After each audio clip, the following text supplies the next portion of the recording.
షాద్ నగర్ వైపు ఉన్న మన స్వర్గసీమ వెంచర్ లో ప్లాట్లు కొన్న వాళ్ళంతా సంతోషంగా ఉన్నారు. ఒక్కసారి విజిట్ చేయండి.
మహాలక్ష్మి, ఏం జరిగిందమ్మా?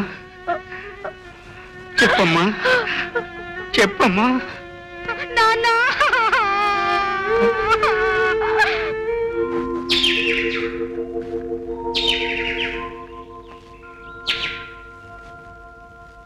రంగయ్య, రిపోర్ట్ ఇచ్చావు కదా, ఇక నువ్వేం దిగులు పడకు.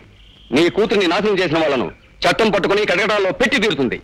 రంగయ్య, మనలాంటి పేదోళ్ళకి ఇలా దగ్గర న్యాయం జరగదు. ఈ పోలీసు వాళ్ళు పెద్దోళ్ళ ముందు చేతులు కట్టుకుని నిలబడతారు. డబ్బున్నోళ్ళు పిల్లలు తప్పు చేసినా వాళ్ళని చేయరు. అయితే మనకి న్యాయమే జరగదంటావా కోపయ్య మావ? జరుగుతుంది. మనలాంటి వాళ్ళకి న్యాయం జరిపే మనిషి ఒకడే ఒకడున్నాడు. ఎవరతను? పరశురాం బాబు. పరశురాం బాబా?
ధనవంతులమని కళ్ళు మూసుకుని ప్రవర్తించే వీళ్ళని ఖరీదైన హాస్పిటల్లో చేర్చి బిల్లులను వాళ్ళ తల్లిదండ్రులకు పంపించండి.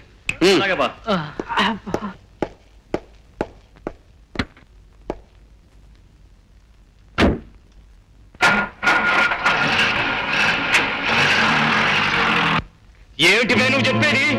ఆ గోవిందయ్య గాడు ఈ మటన్ కత్తి మస్తాన మాటే కాదంటాడా? కాదన్న వాడి నోటితోనే అవుననిపించాలి. గోవిందయ్య, హోటల్ ఖాళీ చేస్తావా లేదా? ఈ మస్తాన్ దాదా ఈ సెంటర్ లో ఈ స్థలం మీద మోజుపడ్డట్టు ముందుగానే కబురు పెట్టాడు. ఇంకా ఖాళీ చేయలేదు. నా కుటుంబం బతుకుతున్నది ఈ హోటల్ మీద. పైసా పైసా కూడబెట్టి స్థలం కొన్నాను, ఈ హోటల్ కట్టుకున్నాను. ఇప్పుడు దీన్ని నీకు అప్పగించాలా? చస్త ఖాళీ చేయను. ఖాళీ చెయ్యకపోతే చేయిస్తాం బే. ఎలాగో తెలుసా? ఇలా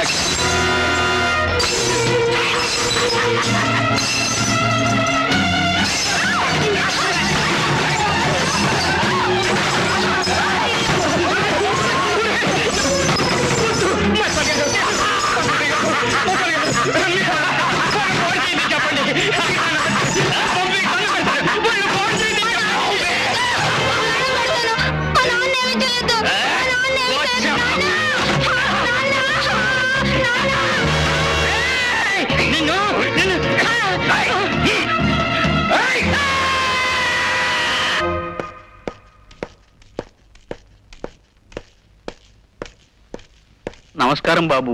రంగయ్య, గోవిందయ్య ఎక్కడ? లోపల ఉన్నాడు బాబు. అయ్యగారు, పాపం ఈ గోవిందయ్య భార్య మొన్ననే లారీ ప్రమాదంలో చనిపోయింది. ఇప్పుడు ఆ పాపిష్టి వాళ్ల కారణంగా అతని కాలు పూర్తిగా దెబ్బతినేసింది. తల్లి లేని ఆ బిడ్డకి తండ్రి కూడా ఇప్పుడు కుంటివాడైపోతే ఇంకా దిక్కేమిటి బాబు? అమాయకుల మీద ఇలా అఘాయిత్యాలు చేసి ఆ రాక్షసుల పాపం ఎప్పుడు పండుతుంది బాబు?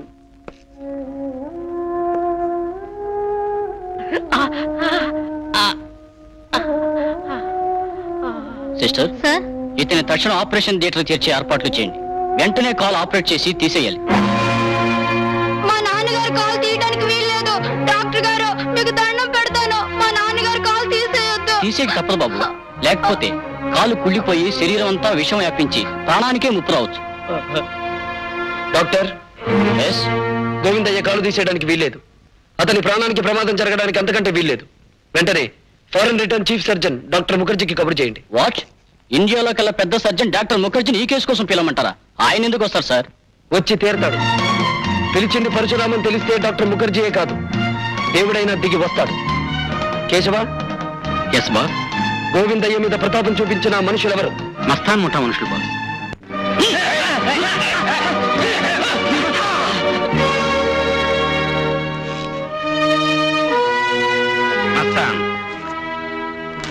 ఇక్కడ సంతకం పెట్టు. ఏమిటిది? అది ప్రభుత్వపు కోర్టు ద్వారా కాక ఈ పరశురాం కోర్టు ద్వారా జారీ చేయబడిన ధర్మసమ్మతమైన ఒడంబడిక పత్రం. అవును, నువ్వు అమాయకుడైన ఆ గోవిందయ్యను బలం బలగం ఉంది కదా అని అతన్ని అవిటివాణ్ణి చేశావు. అతనికి అండ ఆధారమైన ఈ హోటల్ని నాశనం చేశావు. అతనికి అన్యాయం చేశావు. అందుకు నిజంగానే నిన్ను లోకం నుంచి పంపినా తప్పులేదు. కానీ జాలుగుండుతో నిన్ను హోటల్ నుంచి బయటికి పంపిస్తున్నాను. ఏమిటి ఏమిటిది? అచ్చ తెలుగులో చెప్పినా నీకు అర్థం కాలేదా? ఈ రోజు నుంచి ఈ హోటల్ గోవిందయ్యకు చెందుతుంది. మరి మరి నా పరిస్థితి? అది నాకు అనవసరం. చూడు మస్తాన్, అనుకున్న పని జరగకపోతే నువ్వు మనుషుల కాళ్ళు చేతులు విరుస్తావని విన్నాను. నేను అనుకున్న పని జరగకపోతే మనిషి మెడ విరుస్తాను. అర్థమైంది అనుకుంటాను. పెట్టు సంతకం.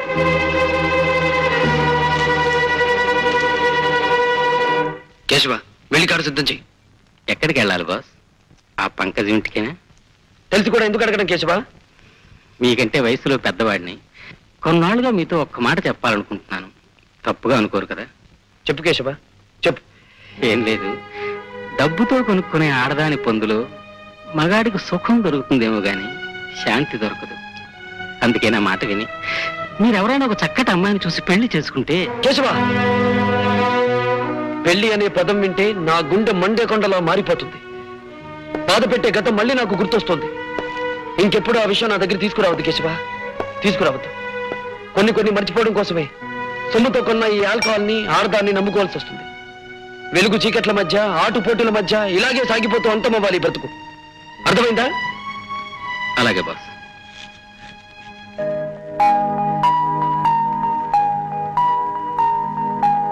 హలో రాజా. నమస్తే. జమీందార్ రఘుపతిరావు గారి కుమారుడు రాజా విదేశాల నుంచి తిరిగి వచ్చిన సందర్భంగా ఘనమైన స్వాగతం ఇవ్వడం జరిగింది. రాజా గౌరవార్థం రేపు సాయంత్రం బ్రహ్మాండమైన పార్టీ జరగబోతోంది. నీ కారణంగానే నా జీవితం ఇలా మలుపు తిరిగిందిరా. లేకపోతే నా రాధతో నా బ్రతుకు గతంలో లాగే తీయటి పాటలా సాగిపోతూ ఉండేది.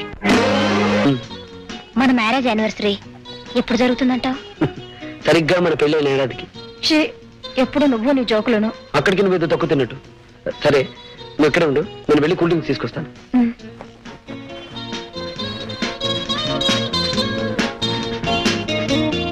Hello beauty. ఎవరు నువ్వు? రాజా, ఒంటరిగా ఉన్నావుగా, జంట కలుద్దామని. ఈ రాజా పట్టుకున్న దేన్ని ఓ పట్టాన వదలడం. Shut up. Behave yourself. ఈ పొగర కారణం ఆ పరశురాముణ్ణి చూసుకునేగా. నే తలుచుకున్నానంటే ఆ రాముణ్ణి అడవులకు పంపించగలనే. మరొక్క మాట మాట్లాడితే ఏం చేస్తావే? ముచ్చటైన నీ పెదాలతో ముద్దు పెట్టుకుంటావా? ఎంత పొగర నీకు?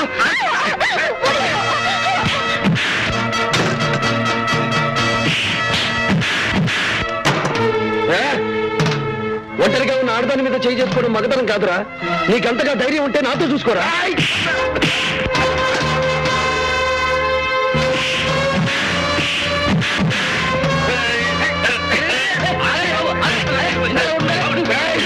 అన్నే కొడతావా? నేను ముచ్చట పడ్డ రాదా నీకెలా దక్కుందో నేను చూస్తాను.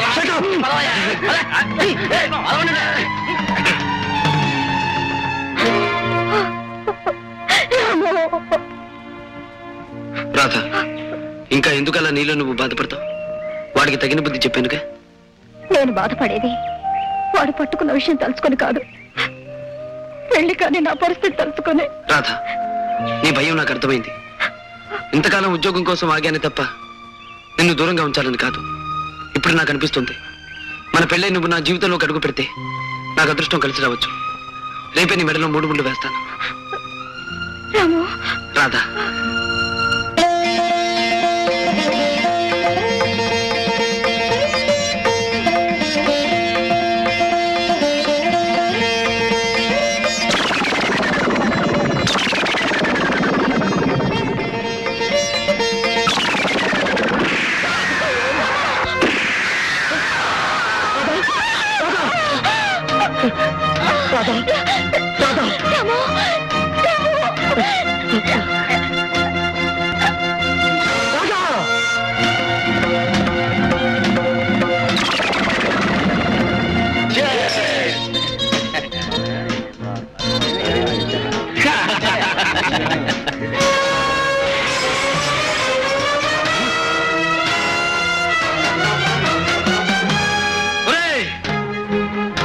మనిషిలాగా మగాడిలాగా ధైర్యంగా ముందుకొచ్చి దెబ్బతీయలేక చాటు నుంచి తుపాకీతో కాల్చి నా ప్రాణానికి ప్రాణమైన రాజు ప్రాణం తీసిన నిన్ను నేను వదలరా. ఎవరా నువ్వు? 1000 ఏళ్ళు ఆమె బ్రతుకుని, తీయటి ఆమె కలల్ని, దీపం లాంటి ఆ దేవతని బూడిద చేసిన నిన్ను క్షమించడానికి వీలేదురా. Hello, police station.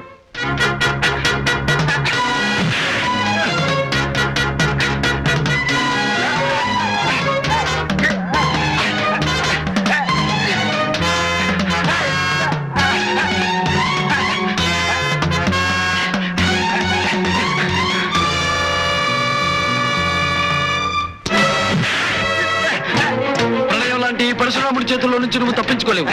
నీ ఎంత చూస్తాను.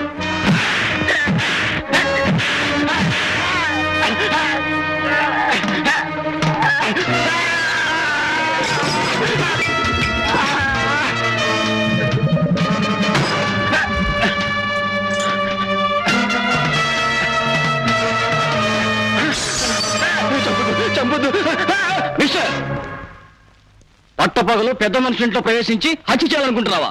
ఎంత ధైర్యం నీకు? ఇన్స్పెక్టర్, దోషిని నేను కాదు. పట్టపగలు పవిత్రమైన ఆలయం ముందు కొత్త పెళ్లి కూతురిని దయాదాక్షిణ్యం లేకుండా దారుణంగా హత్య చేసిన అంతకుడు వాడు. నేరస్తుని నేను కాదు ఇన్స్పెక్టర్, వాడు వాడు. Shut up. ఆలస్యం. అర్థమైంది ఇన్స్పెక్టర్, అర్థమైంది. అన్యాయమైన పేదవాడి ఆర్తనాదాన్ని మీ చట్టం పట్టించుకోదు. దారుణంగా దెబ్బతిన్న దీనమైన పేదవాడికి అన్నిటికీ మీ కోర్టులు న్యాయం చెయ్యవు. కాకి బట్టలు, నల్ల కోట్లు, న్యాయస్థానాలు అన్ని డబ్బు కమ్ముడిపోతున్న ఈ లోకంలో సర్వనాశనమయ్యేది పేదవాడి. అలాంటి వాడి కోసం, వాడి కన్నీళ్లు తుడవడం కోసం, వాడి కష్టాల్ని పోగొట్టడం కోసం ఈ రాముడు పరశురాముడై ఓ కొత్త న్యాయస్థానాన్ని సృష్టిస్తాడు. అక్కడ నిజమైన దోషులందరినీ నిలబడతాడు.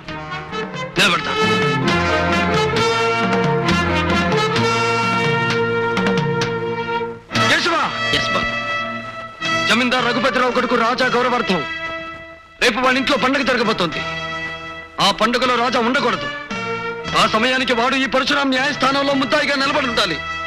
Understand? Yes boss. Babu Raja, నువ్వు ఫారిన్ నుండి వచ్చిన శుభ సందర్భంలో నిన్ను కలవాలని మన ఫ్రెండ్స్ అందరూ ఎదురు చూస్తున్నారు. నువ్వు త్వరగా రావాలి. మీరు పదండి డాడీ, నీ వెనకే వచ్చేస్తాను.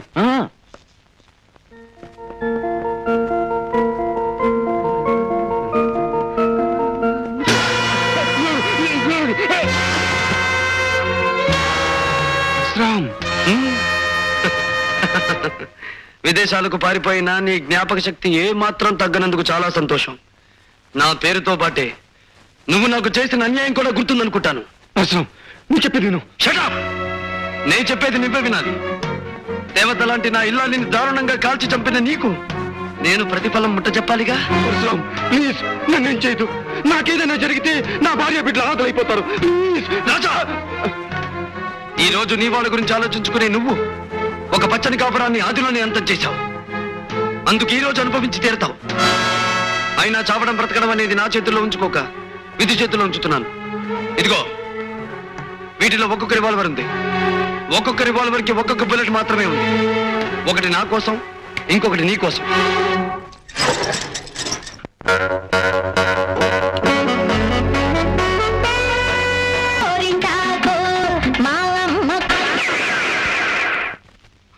వద్దు పరశురాం, నన్ను చంపొద్దు. నన్ను వదిలే పరశురాం.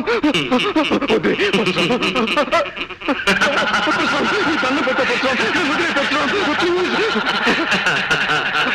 ప్లీజ్ నన్ను చంపొద్దు. నన్ను వదిలే.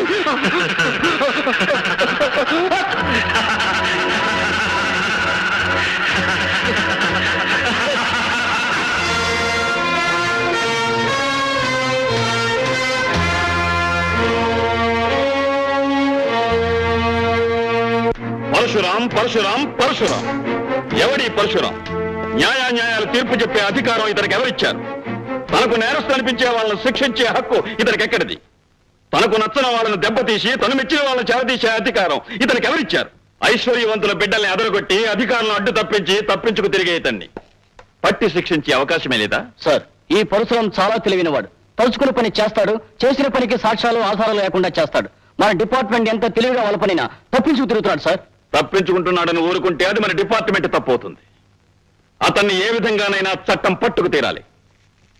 పరశురామును ఒకసారి పిలిపించండి. Okay sir. మిస్టర్ పరశురాం, నేను అడిగే ప్రశ్నకి మీరిచ్చే సమాధానం ఏమిటి? ఎక్స్క్యూజ్ మీ రంగారావు సార్, మీరు మా లాయర్. చట్టం గురించి మీకు తెలుసు, న్యాయం గురించి ఆయనకు తెలుసు. కనుక మీ ప్రశ్నలకు సమాధానం చెప్పగలిగింది నేను కాదు, ఆయన. ఐసి, ఇంతకీ మీకు తెలుసున్నదేమిటో? ఒకే మాటతో ఒకే బాటలో నీటుగా సూటిగా నడిచిపోవడమే నాకు తెలుసు. నేను వెళ్ళి రావచ్చుగా? You can go. Thank you sir.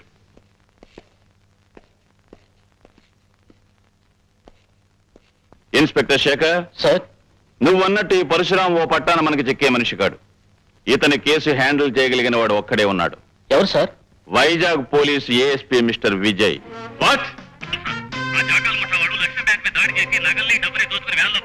నేను వెంటనే బయలుదేరుస్తున్నాను.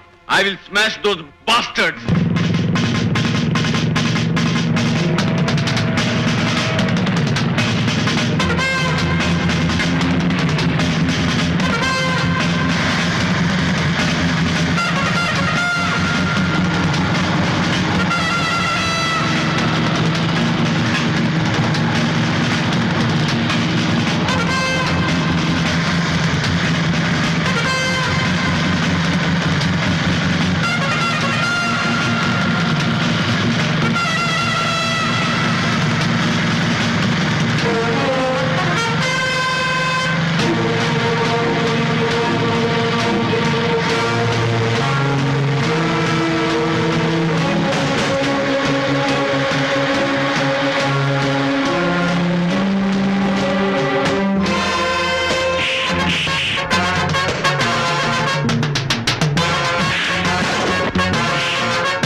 Mister Vijay, I'm proud of you. ప్రజల్లో పోలీస్ డిపార్ట్మెంట్ పరపతిని పరువుని పెంచి నీలాంటి పోలీస్ ఆఫీసర్ను చూసి గర్వపడుతున్నాను. నీ సాహసాన్ని గుర్తుగా మన డిపార్ట్మెంట్ తరపున నీకు ఈ బంగారు పథకాన్ని కానుగ్గా అందిస్తున్నాను. Thank you very much. ఈ బంగారు పథకం నా బాధ్యతని మరింత పెంచింది. బాధ్యత ఎంత పెరిగినా దాన్ని నువ్వు సక్రమంగా నిర్వర్తిస్తావనే నమ్మకం నాకుంది mister Vijay. Thank you sir. But one thing, ఇక నుంచి నీ విజయాలు వినటమే తప్ప చూసి ఆనందించే అవకాశం మాకు లేదు. అదేమిటి సార్? విజయ్, నిన్ను ట్రాన్స్ఫర్ మీద హైదరాబాద్ పంపమని సెంట్రల్ గవర్నమెంట్ నుంచి ప్రత్యేకమైన ఆర్డర్స్ వచ్చాయి. హైదరాబాద్ ట్రాన్స్ఫరా? అవును. ఎవరూ సాల్వ్ చేయలేని ఒక ముఖ్యమైన కేసు విషయంలో నిన్ను అక్కడికి పంపించమని అక్కడ మన డిపార్ట్మెంట్ నుంచి రిక్వెస్ట్ వచ్చింది. మిస్టర్ విజయ్, పేరుకు తగ్గట్టుగానే నువ్వు ఎక్కడికి వెళ్ళినా విజయం సాధిస్తావని ఆశిస్తూ సాధించాలని మనసారా కోరుకుంటున్నాను. Wish best of luck. Thank you sir. Lakshmi, అక్కడే ఒక క్షణం ఆగండి శ్రీవారు. శ్రీమతి గారి ఆజ్ఞ పాటించక తప్పదుగా. ఇంతకీ ఏమిటో కథ? అబ్బా సరిగ్గా నిలబడండి. అది సరే గాని ఏమిటి కథ? ఏముంది, ఊరు వాడ మెచ్చుకున్నంత సాహసాలు చేసి ఎవరికి రాని మెడల్ సంపాదించారుగా. ఎవరి దృష్టి అయినా పడొచ్చు. Correct correct. ఎవరి దృష్టి అయినా నా మీద పడి నాకు దిష్టి తగలచ్చు. కానీ ఇలా హారతి పళ్ళం చుట్టూ తిప్పి దిష్టి తీయడం కంటే ఒక పవర్ఫుల్ పద్ధతిని ఈ మధ్యనే ఒక సన్యాసి కొత్తగా కనిపెట్టాడు. పవర్ఫుల్ పద్ధత? అవును. ఆ పద్ధతి అనుసరించి పొద్దున్న, మధ్యాహ్నం, సాయంత్రం, రాత్రి, అర్ధరాత్రి, వేకువజామున ఎప్పుడైనా సరే తీయచ్చు. అలా గనక దిష్టి తీస్తే ఎట్టి పరిస్థితుల్లోనూ దిష్టి తగలదు. ఏమిటండి అంత గొప్ప పద్ధతి? దానికి ఏం చేయాలంటారు? చెప్తాగా, పద. ఇలా కూర్చో. కూర్చున్నావుగా, ఇప్పుడు నువ్వు కళ్ళు మూసుకోవాలి. కళ్ళు మూసుకున్నావుగా. ఇప్పుడు ఏం జరిగినా సరే కళ్ళు తెరవకూడదు. ఏమిటండి ఈ తలుపులు తెరిచా ఉన్నాయి, ఎవరు చూస్తే సంబరపడతారు. ఇంటికి వెళ్ళి రిహార్సల్ చేసుకుంటారు. వాళ్ళు వీళ్ళని బట్టి టేకులు కూడా చేసుకుంటారు. సరేగాని నేను వెళ్ళి బయట తలిపేసి వస్తాను. ఏమిటండి హడావుడి? నీకు అద్భుతమైన విషయం చెప్పాలని వచ్చాను. అసలు విషయం మర్చిపోయాను. మీకు ప్రమోషన్ మీద ట్రాన్స్ఫర్ అయింది. ఈ విషయం నేను చెప్పకుండా నీకెలా తెలిసిందబ్బా? గోల్డ్ మెడల్ బహుమతి పొందిన పోలీస్ ఆఫీసర్ పెళ్ళాన్ని మాత్రం పరిశోధన చేయలేనా? నా కోసం నువ్వు ఆఫీసుకి ఫోన్ చేసి ఉంటావు. అక్కడ ఏ ఇన్స్పెక్టర్ నీకు ఈ వార్త చెప్పుంటాడు. గొప్ప కనిపెట్టారండి. ముందు ఈ విషయం మీ చెల్లితో చెప్పండి.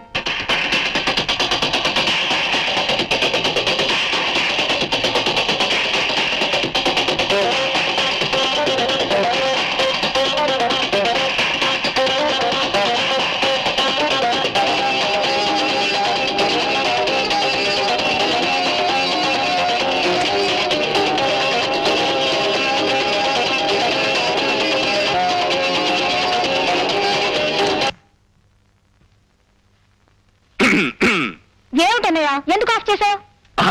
నాకు తెలియకూడతాను చెల్లెమ్మా. రాత్రి పగలు ఈ టేప్ రికార్డర్కి రెస్ట్ అనేది ఇవ్వకుండా మ్యూజిక్ పెట్టుకుంటావు కదా, నీకు విసిగనిపిస్తుంది? మ్యూజిక్ వింటవా? నేను కాలక్షేపానికి మ్యూజిక్ వింటూ కూర్చోలేదన్నయ్యా. మరేం చేస్తున్నావమ్మా? ఎక్సర్సైజ్ చేస్తున్నాను. Exercise 1 2 3 go. ఫ్యాంటాస్టిక్. ఈ ఎక్సర్సైజ్ కంటే మంచి ఎక్సర్సైజ్ ఇంకోటి చెప్పనా? ఒళ్ళు వంచి ఇంట్లో సామానంతా ప్యాక్ చేయడం. సామాన్లన్నీ ప్యాక్ చేయడమా? ఎందుకని? నాకు ట్రాన్స్ఫర్ అయింది కనుక మన ఇక్కడి నుంచి జెండా ఎత్తేస్తున్నాం. ఏ ఊరికన్నయ్యా? ఎక్కడికో విన్నావంటే ఎగిరి గంతేస్తాం. అబ్బా, నన్ను ఊరించుకు చెప్పు అన్నయ్యా. చెప్పు, ఎక్కడికి? హైదరాబాద్. హైదరాబాద్ వండర్ఫుల్. నిజంగా మా అన్నయ్య సో గ్రేట్. అన్నట్టన్నయ్య, ఇందాక ఉదయం చెప్పింది నీ సాహసానికి మెచ్చి నీ డిపార్ట్మెంట్ మళ్ళీ నీకు గోల్డ్ మెడల్ ఇచ్చిందటగా? కంగ్రాచులేషన్స్. ఇప్పుడున్న గోల్డ్ మెడల్స్ కాకుండా ఇంకా 100 1000 మెడల్స్ రావాలి. అవి తల నుంచి కాళ్ళ వరకు తగిలించుకోగా ఇంకా చోట్లేక మరికొన్ని మిగిలిపోవాలి. అవి నీ చెల్లెమ్మ తగిలించుకోవాలి. అది సరే, నిజంగానే ఈ బంగారు పథకాలన్నీ నీ సాహసానికి మెచ్చి ప్రభుత్వం ఇచ్చినవేనా అన్నయ్య? కాదమ్మా, అసలు ఏమిటో చెప్పనా? ఇవన్నీ నేను బజార్ నుంచి కొనుక్కొచ్చాను.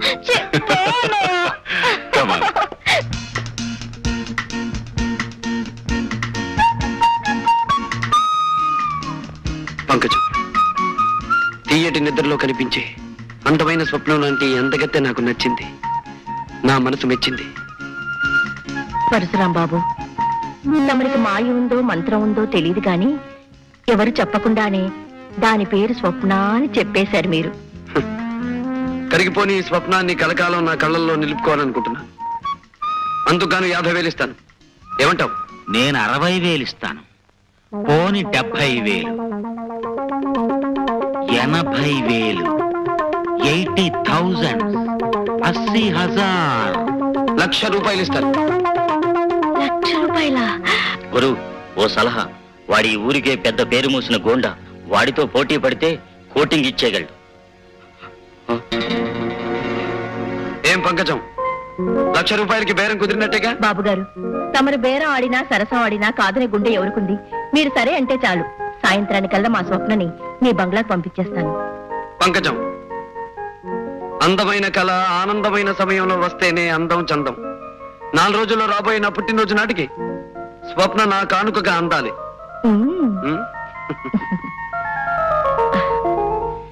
మిస్టర్ విజయ్. Yes sir. ఇది పరశురాముకు సంబంధించిన ఫైల్. సాక్ష్యాలు లేకుండా అతని మీద బనాయించిన కేసుల గురించి, ఆధారాలు లేకుండా అతని మీద ఇచ్చిన రిపోర్టుల గురించి, రుజువులు లేకుండా అతను చేసిన పనుల గురించి ఇందులో అన్ని వివరాలు ఉన్నాయి. Okay sir. నీ ఉద్యోగాన్ని, నీ కర్తవ్యాన్ని, నీ బాధ్యతను దృష్టిలో ఉంచుకొని సాక్ష్యాధారాలతో అతన్ని అరెస్ట్ చేస్తామని ఆశిస్తున్నాను. ఈ బాధ్యత నిర్వర్తించడంలో అవసరమైతే నా ప్రాణాలు సైతం లెక్క చేయనని ప్రమాణం చేస్తున్నాను sir. Best of thank you sir.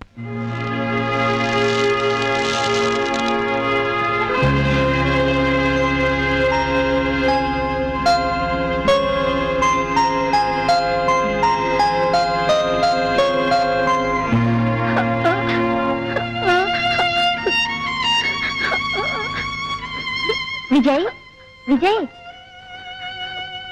నువ్వు స్కూల్కి వెళ్ళొచ్చురా. ఫీజు కట్టకపోతే స్కూల్కి ఎలా రానిస్తారా? విజయ్, నీ ఫీజు కట్టేశాను రా. రాము, నీ ఫీజు కట్టకుండా నా ఫీజు. విజయ్, నువ్వు బాగా చదువుకొని పెద్ద ఆఫీసర్ అవ్వాలరా. రాము,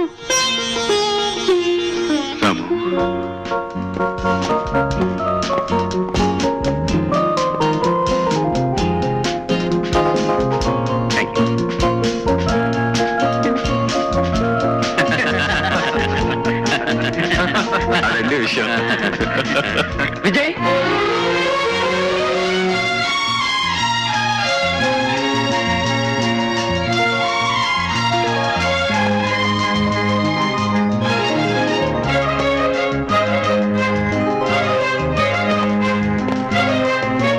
రాము, విజయ్,